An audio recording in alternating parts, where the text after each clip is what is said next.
Bonjour et bienvenue dans l'invité de l'économie. Je reçois Stéphane Francet, président de la société Thomson Consulting, qui fabrique entre autres des ordinateurs. Bonjour Stéphane Francet. Bonjour Ali. Allez, vous avez repris une grande marque qui était un peu tombée en désuétude, Thomson, en 2013. Pourquoi ce pari de relancer un ex-géant français de l'électronique et de l'informatique? Alors c'est historique, hein. Déjà, moi, mon père était ingénieur Thomson, ingénieur maison. Donc, j'ai été un peu élevé au biberon Thomson. Ouais. Et donc, j'ai repris la partie informatique, donc les ordinateurs, donc Thomson Computing. Et en fait, c'est vrai que ça fait 10 ans qu'on brille en fait, en France, en Europe et maintenant dans le monde, puisqu'on est présent dans les 4 continents. Donc, vous fabriquez des ordinateurs, des notebooks, des tablettes, un peu tout ce qui tourne autour. Tout ce qui est intelligence technologique, c'est-à-dire IT, ce qu'on appelle. Vous êtes reparti à zéro, vous avez repris des produits qui existaient dans... Ah non, on est reparti à zéro. Moi, j'ai commencé la société en 2013 avec 30 000 euros de capital. Ouais. Et j'ai construit, on va dire, les meilleurs plans pour les meilleures tablettes au départ. Ouais. On a commencé à les vendre sur des grandes enseignes. Mon premier client, ça a été Leclerc, par exemple, qui m'a fait confiance et ça a été tout de suite un succès. Puis après, la grande distribution. Et puis aujourd'hui, on peut dire qu'on est dans toutes les enseignes de France, mais aussi énormément à l'international, et ça s'accélère. Alors, on y reviendra à l'international. Quand vous reprenez en 2013 Thomson, qui a été une très grande marque, à un moment, un Premier ministre a dit que ça ne valait pas grand-chose, mais qui a été une très grande marque, c'est culotté de se dire que vous allez concurrencer les géants asiatiques, américains sur ce segment des ordinateurs. Là, vous avez entièrement raison. En fait, c'est un marché, vous savez, qui est extrêmement fermé, l'informatique. Il y a 6 géants qui possèdent 80% d'un marché de 168 milliards de dollars. Ouais. Et sur 288 millions de pièces à l'année. Ouais. Voilà, donc, et 6 géants qui sont d'où? Ah bah, voilà, vous l'avez dit, hein, il y a 3 Américains et 3 Taïwanais chinois. Donc, voilà, je ne les cite pas, mais vous avez un peu le dernier que je peux citer. Face au simple mortel, Apple. Voilà, donc l'idée, c'était de relancer une marque européenne. Il faut quand même savoir qu'aujourd'hui, en Europe, il n'y a plus de marque européenne, excepté Thomson. Vraiment, ni en Allemagne? Non, enfin, il y a des marques locales, vous savez, toujours. Et il y a eu effectivement un concurrent allemand qui, pendant les années Covid, est tombé, alors que nous, on a prospéré. Et effectivement, en Europe, il y a très peu de marques qui s'exportent. Il y a de la production locale, mais c'est tout. D'accord. Qu'est-ce qui a fait votre succès alors? Parce que vous avez repris quasiment 7-8% du marché en France. Ah oui, alors on a effectivement, sur l'année 2021 finie, on peut dire qu'on avait entre 7 et 8% de parts de marché sur les volumes. Et évidemment, nous, on a une stratégie pour prendre ces parts de marché extrêmement, d'abord rentable, on est une société rentable, et on a plutôt visé des produits à moins de 500 euros. D'accord. Parce qu'on savait que les charges de structure... Entrée de gamme, moyenne gamme. Voilà, entrée plus, qu'on appelle entrée plus, mais on est maintenant aussi sur des gammes de produits Evo, par exemple, processeur Intel, à 1 000 euros, 1 200 euros, et même des gamers à 1 500 euros. Mais notre, finalement, chemin de croix au départ, ça a été de proposer des produits avec le meilleur rapport qui a été pris, plutôt en dessous de 300 et en dessous de 500, parce qu'on savait que les géants de l'informatique, avec leur charge de structure, n'avaient pas envie d'aller sur ces secteurs-là, et avaient plutôt envie de vendre des produits chers avec beaucoup de marge. Même les Chinois? Oui, les Chinois aussi. Du moins 300, moins 500 euros, il n'y avait pas de produits forcément chinois. Mais non, parce que vous avez des structures, vous avez des bâtiments dans tous les pays, vous avez des charges de personnel, vous avez des charges en fait de marketing qui sont très très lourdes en informatique. Et au global, ils préfèrent vendre des produits au-dessous de 500. Et ça a été rentable? Oui, ça a été rentable. Bah, nous, on a beaucoup progressé, hein. On a commencé avec 30 000 euros de capital. Aujourd'hui, on a près de 20 millions de fonds propres. Voilà, il faut quand même le souligner. Et on était...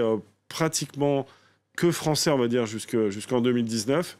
Et on est passé maintenant vraiment à l'international avec, sur 2023, un chiffre qui va être beaucoup plus important à l'international qu'en France. Quand vous dites que français, c'est-à-dire que cette société reste que française à capitaux... Non, on va dire les ventes étaient concentrées sur la France et tournées sur toutes les anciennes françaises. Hein, on est présent partout, Electrodépôt, des Carrefour, on l'a dit, des Leclerc, mais toutes les enseignes, c'est Discount, Amazon, et bien d'autres, évidemment. On a toutes les enseignes. Pour être honnête là-dessus, on aimerait bien être beaucoup plus présent en magasin à la Fnac et à Boulanger. Donc, je tire une petite sonnette d'alarme en disant, bon, on est tous français, on aimerait bien, en fait, qu'on nous laisse le loisir de montrer qu'on fait aussi la montée en gamme très très haute, et même des fois on est en avance de technologie. C'est vrai qu'on aimerait avoir notre chance chez Fnac et Boulanger un peu plus. Et pourquoi ils ne vous prennent pas alors ? Je ne sais pas. Peut-être qu'il y a des lobbying très très forts des autres marques à ces endroits-là, un peu plus qu'ailleurs. Ah oui, ce serait le fait de marques qui ne veulent pas vous avoir en face. C'est un petit peu vrai. Hein. Je veux dire, on a quand même taillé des croupières à quelques concurrents. On a prouvé que sur le marché français, on pouvait prendre des parts de marché extrêmement importantes. On est monté l'année dernière jusqu'à 40% de parts de marché sur le moins de 300 euros. Ouais. Voilà, c'est un peu un exploit. Alors, grâce à ça, ça nous a aussi permis d'ouvrir l'international. Ouais. Imaginez des Américains qui passent des commandes à des Français. Donc, c'est quand même beau. Nous, aujourd'hui, on est présents chez Best Buy, Walmart, Amazon États-Unis, BrandSmart, Circus City. On a un gros plan de développement, d'ailleurs, avec les Américains, qui croient beaucoup dans le développement de la marque Thomson et dans la stratégie du meilleur rapport qualité-prix qu'on a développé depuis 10 ans maintenant. Vous marchez en France, mais dites-moi en Europe, avant de partir au-delà, vous êtes comment ? On est pas mal. Le deuxième pays qui est en train de booster, c'est l'Allemagne. Pareil, hein, imaginez les rois de l'industrie européenne qui passent des commandes en fait, à des Français pour s'équiper en PC.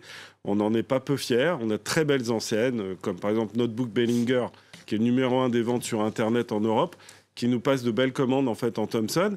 Et on accélère, on a MediaMarkt, on a des enseignes comme ça. Et effectivement, on a récupéré une partie de l'équipe de notre concurrent allemand. On a ouvert tous les pays scandinaves, Finlande, Suède, Norvège, Danemark. Et c'est en train de se développer aussi en Europe, effectivement. Alors, l'objectif, il me semblait 2021, 2022, c'était d'arriver à 50% sur l'export de votre chiffre d'affaires.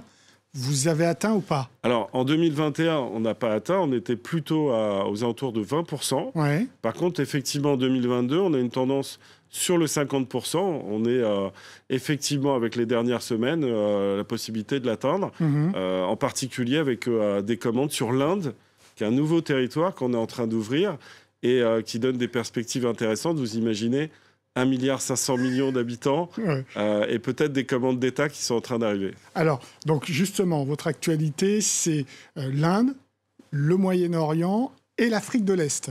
Oui, je dirais presque toute l'Afrique même, puisque notre idée, c'est évidemment de profiter de savoir-faire du meilleur rapport qualité-prix pour finalement inonder des territoires où il y a vraiment une demande en premier équipement. Savoir en Inde, voilà, il y a un sous-équipement en fait. Il y a une vraie volonté du gouvernement indien d'équiper en particulier évidemment tous les étudiants. C'est plusieurs dizaines de millions, voire centaines de millions de personnes. Et donc, et pareil pour l'Afrique. En Afrique, évidemment, il y a beaucoup de produits de consultation, les téléphones. Mais en vérité, la diffusion des ordinateurs, parce que le prix est souvent trop cher, est difficilement accessible. C'est pour ça qu'on est d'ailleurs avec le gouvernement marocain en ce moment, en train de discuter d'une ligne de production de PC au Maroc. Justement, j'en viens aux lignes de production. Elles sont où ? Essentiellement en Chine ? Alors aujourd'hui, elles sont essentiellement en Chine. On a, nous, la R&D qui est réalisée dans le 77 à Ponto Combo. Donc c'est là où on développe les logiciels, on pense toutes les machines pour le marché retail et maintenant le marché aussi éducation et B2B. Et ensuite, derrière, évidemment, quand on a fini de développer, on avait jusqu'à présent que des lignes de production en Chine. Et évidemment, on était aussi contraint par le zéro Covid, par tous ces problèmes. Alors, on avait quand même un peu malin, hein, parce que bon, quand on n'a pas d'argent, on a des idées. Donc, on s'est toujours en fait placé à plusieurs endroits. On n'avait pas qu'une ligne de production. D'ailleurs, ce sont nos lignes de production, nos machines. Et on peut les produire, par exemple, à côté de Pékin, à côté de Shenzhen, ou à Shenzhou, par exemple, dans le cœur historique agricole de la Chine, qui est, de temps en temps, en fait, les zones Covid bougent. Voilà, donc, quand vous avez un problème à Shenzhen, vous faites produire à Shenzhou, et c'est la solution. Et donc là, une ligne de production en dehors de la Chine, ce sera la première au Maroc ? Oui, on est vraiment là... vous travaillez là-dessus avec le gouvernement marocain ? On veut le faire sur 2023. Ça va arriver certainement au premier trimestre 2023, on sera prêt. D'accord. Des difficultés d'approvisionnement sur les puces électroniques ? très tendu. Très honnêtement, les années Covid, on a souvent eu la question. Moi, je n'ai pas du tout de problème d'approvisionnement de composants, rien du tout. Ouais. On a doublé, nous, depuis le Covid, en fait, nos productions. On a livré beaucoup plus. Et puis, si on a un développement international, aujourd'hui, on n'a pas le choix. Donc, l'idée, en fait, c'est aussi, nous, d'avoir un schéma de production à la commande et évidemment de proposer les machines qu'on est capable d'assembler et de livrer. Est-ce que ça veut dire aussi que vous n'avez pas les puces les plus perfectionnées et que c'est plus facile à fabriquer? Moi, aujourd'hui, je gère la société avec un produit qui est un i5 à 12e génération Evo. Donc je pense que c'est une des meilleures puces du marché, les produits Evo. On a toute une gamme de produits Evo, on n'a pas de problème d'approvisionnement pour les avoir. Et effectivement, après, sur les premiers prix, on dit Entry Plus, si on est sur du Celeron ou du i3, par exemple, voilà, c'est pas très compliqué à obtenir. Il faut juste une très bonne directrice achat, ce que j'ai. Une dernière question. Comment on fait pour innover en restant dans des segments de prix de 300 à 500 euros? Alors, vous savez, c'est quand vous achetez, je parlais un tout petit peu technique, très peu. Je veux dire, quand vous achetez en fait le module Wi-Fi, vous l'achetiez en Wi-Fi 5 ou Wi-Fi 6, c'est le même prix en fait. Et donc en vérité, si vous ne préemptez pas tous les composants sur des années, comme font les géants de l'informatique, vous avez la possibilité de récupérer plus de technologie au même prix quand la technologie évolue. Et c'est vrai que c'est très antinomique. L'informatique... Quand moi, j'étais directeur achat de Surcouf, je me rendais compte que les marques informatiques ne mettaient pas la dernière technologie. J'ai compris pourquoi. J'ai compris qu'en fait, ils avaient des programmes de part de marché mondial qui étaient extrêmement importants à tenir. Et donc, ils étaient obligés de préempter des commandes sur des années, lancer des campagnes marketing sur des années et donc promouvoir souvent des technologies dépassées. Ouais, donc manque d'agilité. Exactement. Alors que vous avez cette agilité, plus petit. On est plus petit, mais aussi on a des schémas en fait, de prise de décision extrêmement rapides. Et vous savez, on a quand même beaucoup évolué en 10 ans. Et même si on est plus important maintenant, on a gardé ces schémas de décision très, très rapides. Merci beaucoup Stéphane Francet pour vos réponses. Merci à vous. L'invité de l'économie est terminé, évidemment. Vous pouvez retrouver cette émission sur nos réseaux sociaux, nos podcasts et bien sûr sur france24.com. Au revoir.